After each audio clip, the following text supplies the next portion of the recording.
Bismillahirrahmanirrahim. Assalamualaikum warahmatullahi wabarakatuh. Kami dari kelompok 5 Pendidikan Inklusi akan mempresentasikan proses kegiatan pembelajaran dalam pendidikan inklusi.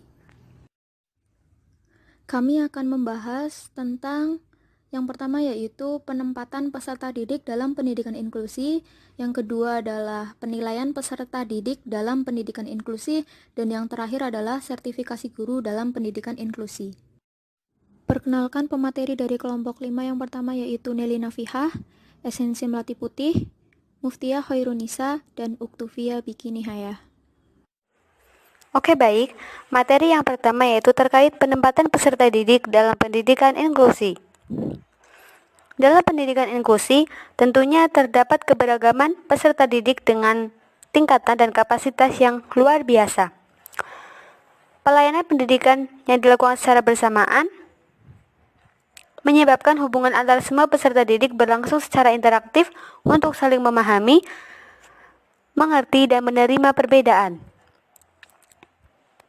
Peserta didik dalam pendidikan inklusi dibagi menjadi dua, yaitu pendidikan khusus bagi ABK yang tidak mengalami hambatan kognitif dan intelektual, serta pendidikan khusus bagi ABK yang disertai hambatan kognitif dan intelektual. Dalam pendidikan inklusi, terdapat beberapa alternatif penempatan peserta didik. Yang pertama, melalui model kelas reguler atau inklusi penuh. Pada model ini, ABK yang tidak mengalami gangguan intelektual signifikan dapat mengikuti pembelajaran di kelas reguler. Pembelajaran pada model ini tidak adanya perlakuan dan layanan khusus bagi masing-masing peserta didik. Semua akan diberlakukan sama. Hanya saja, bagi mereka yang mengalami gangguan pendengaran dan penglihatan akan dibantu dengan audio visual aids. Model selanjutnya yaitu model cluster. Cluster secara bahasa berarti grup atau kelompok.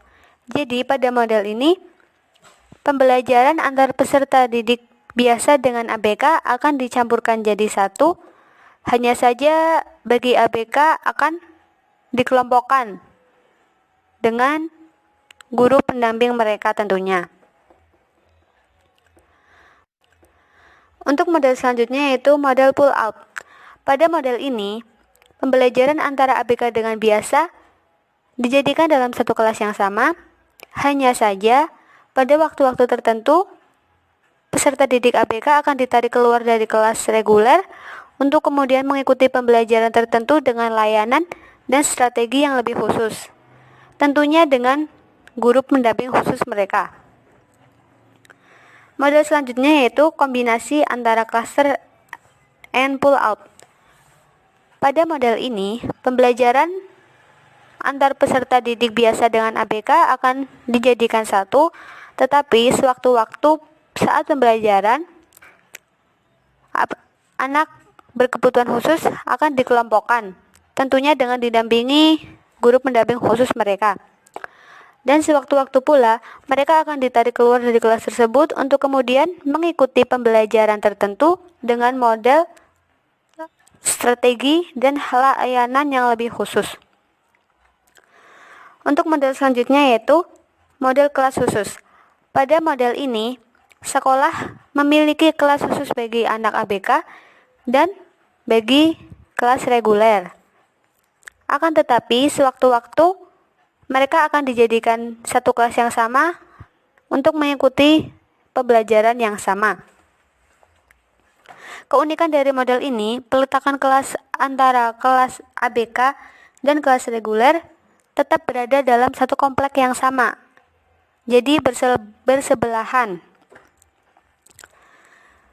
Dengan model tersebut, dimungkinkan nantinya akan ada interaksi secara langsung, yaitu saat mereka berada di luar kelas, dan interaksi secara tidak langsung, yaitu saat mereka belajar di satu kelas yang sama. Untuk model yang terakhir yaitu model kelas khusus penuh. Pada model kelas ini, anak ABK dan anak biasa akan dipisahkan. Jadi tidak ada pembelajaran yang menyatukan antar kedua anak tersebut. Anak ABK akan belajar dengan ABK yang lainnya pula. Dari berbagai macam model penempatan peserta didik tersebut, sekolah inklusi dapat memilih model mana yang akan digunakan, terutama tergantung pada anak berkebutuhan khusus yang akan dilayani, jenis kelamin anak berkebutuhan khusus, gradasi maupun tingkat kelainan anak, ketersediaan dan kesiapan tenaga kependidikan, dan sarana prasarana yang tersedia. Bismillahirrahmanirrahim. Selanjutnya saya Uktufia Bikinihaya dari kelompok 5 akan melanjutkan materi yang kedua, yaitu mengenai penilaian. Yang pertama yaitu pengertian penilaian pendidikan usia dini secara umum ya. Penilaian merupakan suatu proses pengumpulan, pelaporan, dan penggunaan informasi tentang hasil belajar peserta didik dengan menerapkan prinsip-prinsip penilaian dengan berkelanjutan dengan menggunakan bukti-bukti autentik yang akurat serta konsisten. Selanjutnya yaitu pengertian penilaian di sekolah inklusi. Pendidikan inklusif menghendaki adanya sistem penilaian yang responsif terhadap semua karakteristik proses belajar siswa. Persoalan mendasar adalah bagaimana format penilaian yang memungkinkan untuk semua siswa, sementara pendekatan pembelajarannya lebih menekankan pada kebutuhan atau karakteristik belajar masing-masing individu. Jadi di sini itu guru harus lebih mendekatkan kepada peserta didik untuk mengerti kebutuhan dan karakteristik setiap peserta didiknya. Selanjutnya yaitu jenis-jenis penilaian. Yang pertama, jenis-jenis penilaian itu ada dua, yaitu penilaian formatif dan penilaian sumatif. Penilaian formatif dilakukan pada setiap akhir penyampaian subpokok bahasan. Penilaian ini dimaksudkan untuk memperbaiki kinerja proses pembelajaran. Oleh sebab itu, sebaiknya dilakukan secara terus-menerus agar kelemahan-kelemahan yang dihadapi baik oleh guru maupun siswa segera dapat diatasi sebelum melanjutkan pada pokok bahasan selanjutnya. Oleh sebab itu, sebenarnya kurang tepat bila hasil formatif dijadikan untuk memvonis kemampuan hasil belajar siswa. Jadi penilaian ini hanya dilakukan pada step akhir penyampaian subpokok, tidak dilakukan secara terus-menerus. Guru hanya fokus di akhir penyampaian subpokok. Seperti itu. Yang kedua itu ada penilaian sumatif. Dimaksudkan untuk menentukan tingkat keberhasilan siswa setelah menempuh suatu materi pelajaran tertentu. Setelah peserta didik melakukan pembelajaran, guru itu akan menggunakan alat ukur atau tes ya. Biasanya itu bisa menggunakan tes tulis atau lisan, menggunakan objektif tes atau subjektif tes. Diyakini sesuai dengan karakteristik materi serta tujuan yang diterapkan. Reward atas penilaian ini lazimnya diwujudkan dalam bentuk lambang, angka, atau deskripsi kemampuan yang telah dikuasai siswa. Di samping kedua penilaian tersebut, ternyata sekolah inklusi juga sering dijumpai bentuk tes lain, yaitu ada dua juga. Yang pertama, tes penempatan. Tes penempatan ini bermanfaat untuk mengelompokkan siswa dengan kriteria tertentu agar guru dapat memberikan perlakuan lebih intens dan lebih bersifat individu. Dalam skala luas, tes ini sering digunakan untuk mengarahkan siswa pada spesialisasi tertentu yang sesuai dengan potensi, bakat, serta interest anak. Jadi tes penempatan ini bisa bertujuan untuk seperti kita sebagai pendidik itu lebih tahu peserta didik kita itu spesialisasinya itu apa gitu, potensinya apa yang mereka punya, bakatnya apa, nanti kita tempatkan, nanti kita bisa kelompokkan seperti itu. Yang kedua itu ada tes diagnostik. Tes diagnostik lebih menekankan pada penelusuran terhadap hambatan belajar siswa yang tidak bersifat instruksional dan cenderung laten, seperti hambatan psikologis, fisik, sosial maupun kultur. Oleh sebab itu, bila guru kurang mampu melakukan tugas ini dapat bekerja sama dengan konselor, psikolog, atau profesi lain baik dalam setting kolaboratif maupun bantuan profesional insidental. Sekian dari saya, kurang lebihnya mohon maaf, nanti bisa ditambahkan oleh Ibu dosen. Terima kasih. Sertifikasi guru. Kata sertifikasi dalam Kamus Besar Bahasa Indonesia adalah penyertifikatan.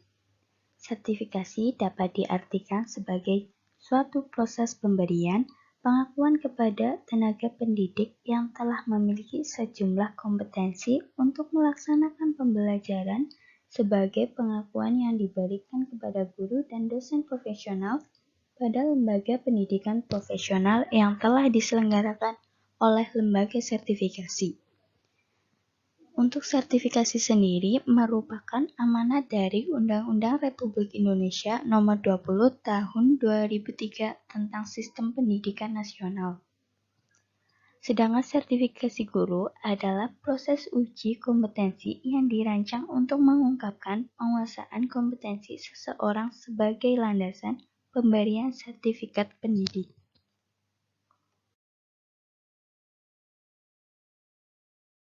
Selanjutnya, untuk menjaga kualitas profesional, seorang guru diwajibkan untuk memiliki sertifikat yang diperoleh melalui perguruan tinggi penyelenggaraan program pengadaan tenaga kependidikan yang sudah terakreditasi yang ditunjuk oleh pemerintah. Ada beberapa hal yang terkait dengan sertifikasi guru. Secara garis besar, seperti yang pertama, guru harus memiliki sertifikat pendidik yang ditempuh melalui pendidikan profesi guru, minimal 36 SKS di atas D3 atau S1. Yang kedua, ada pengembangan dan implementasi sertifikat profesi guru secara bertahap dalam waktu 10 tahun untuk guru yang sudah bertugas. Yang terakhir, ada sertifikasi pendidikan yang dilakukan oleh LPK yang terakreditasi dan ditunjuk oleh pemerintah. Selanjutnya, ada tujuan sertifikasi guru. Dalam buku panduan dari Kemendiknas, kita bisa mengetahui bahwa tujuan diadakannya sertifikasi guru ini adalah yang pertama, untuk menentukan kelayakan guru dalam melaksanakan tugas sebagai agen pembelajaran dan mewujudkan tujuan pendidikan nasional. Yang kedua, ada meningkatkan proses dan mutu hasil pendidikan. Yang ketiga, meningkatkan martabat seorang guru. Yang terakhir, untuk meningkatkan profesionalisme seorang guru. Ya, selanjutnya saya akan melanjutkan materi, yaitu manfaat sertifikasi guru. Manfaat dari sertifikasi guru tidak hanya terkait dengan kualitas semata. Lebih jauh dari itu, sertifikasi guru juga berakses pada peningkatan kesejahteraan guru yang selama ini banyak disindir sebagai pahlawan tanpa tanda jasa, tanpa imbalan uang untuk kesejahteraannya yang layak dan juga tanpa bintang dari pemerintah. Beberapa manfaat sertifikasi guru yang pertama yaitu melindungi profesi guru dari praktik-praktik yang tidak kompeten.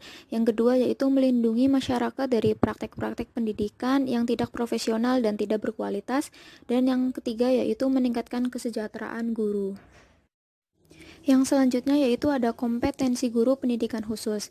Kompetensi guru pendidik khusus selain dilandasi oleh 4 kompetensi utama yaitu pedagogik, profesional, kepribadian, dan sosial, secara khusus juga berorientasi pada ketiga kemampuan utama yaitu yang pertama, kemampuan umum atau general ability, yang kedua, kemampuan dasar atau basic ability, dan yang terakhir yaitu kemampuan khusus atau specific ability. Kemampuan umum atau general ability adalah kemampuan yang diperlukan untuk mendidik peserta didik pada umumnya atau anak normal. Kemampuan dasar atau basic ability adalah kemampuan yang diperlukan untuk mendidik peserta didik berkebutuhan khusus. Specific ability atau kemampuan khusus adalah kemampuan yang diperlukan untuk mendidik peserta didik berkebutuhan khusus jenis tertentu atau spesial. Pada kemampuan umum atau general ability memiliki 6 kompetensi, yaitu yang pertama, memiliki ciri warga yang religius dan berkepribadian. Yang kedua, memiliki sikap dan kemampuan mengaktualisasikan diri sebagai warga negara. Yang ketiga, memiliki sikap dan kemampuan mengembangkan profesi sesuai dengan pandangan hidup bangsa. Yang keempat, memahami konsep dasar kurikulum dan cara pengembangannya. Yang kelima, memahami desain pembelajaran kelompok dan individual. Dan yang terakhir yaitu mampu bekerja sama dengan profesi lain dalam melaksanakan dan mengembangkan profesinya. Pada kemampuan dasar atau basic ability, ini memiliki 10 kompetensi. Yang pertama yaitu memahami dan mampu mengidentifikasi anak berkebutuhan khusus. Yang kedua, memahami konsep dan mampu mengembangkan alat asesmen serta melakukan asesmen anak berkebutuhan khusus. Yang ketiga, mampu merancang, melaksanakan, dan mengevaluasi program bimbingan dan konseling anak berkebutuhan khusus. Yang keempat, mampu melaksanakan manajemen pendidikan khusus, dan yang kelima mampu mengembangkan kurikulum pendidikan khusus serta dinamika masyarakat. Selanjutnya pada poin 6 yaitu memiliki pengetahuan tentang aspek-aspek medis dan implikasinya terhadap penyelenggaraan pendidikan khusus.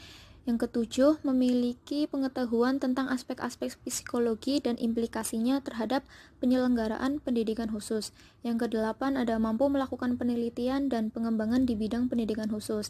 Yang kesembilan, memiliki sikap dan perilaku empati terhadap anak berkebutuhan khusus. Dan yang terakhir yaitu mampu merancang dan melaksanakan program kampanye kepedulian PLB di masyarakat. Yang terakhir yaitu ada kemampuan khusus atau specific ability. Di sini ada 7 kompetensi yang harus dimiliki oleh guru pendidikan khusus. Yang pertama yaitu mampu melakukan modifikasi perilaku. Yang kedua, menguasai konsep dan keterampilan pembelajaran bagi anak yang mengalami gangguan atau kelainan penglihatan. Yang ketiga, menguasai konsep dan keterampilan pembelajaran bagi anak yang mengalami gangguan atau kelainan pendengaran atau komunikasi. Yang keempat, menguasai konsep dan keterampilan pembelajaran bagi anak yang mengalami gangguan atau kelainan intelektual. Yang kelima, ada menguasai konsep dan keterampilan pembelajaran bagi anak yang mengalami gangguan kelainan anggota tubuh dan gerakan. Yang keenam, ada menguasai konsep dan keterampilan pembelajaran bagi anak yang mengalami gangguan atau kelainan perilaku sosial. Dan yang terakhir, ada menguasai konsep dan keterampilan pembelajaran bagi anak yang mengalami kesulitan belajar. Ya, itu saja yang bisa kami sampaikan yang bisa disampaikan oleh kelompok 5.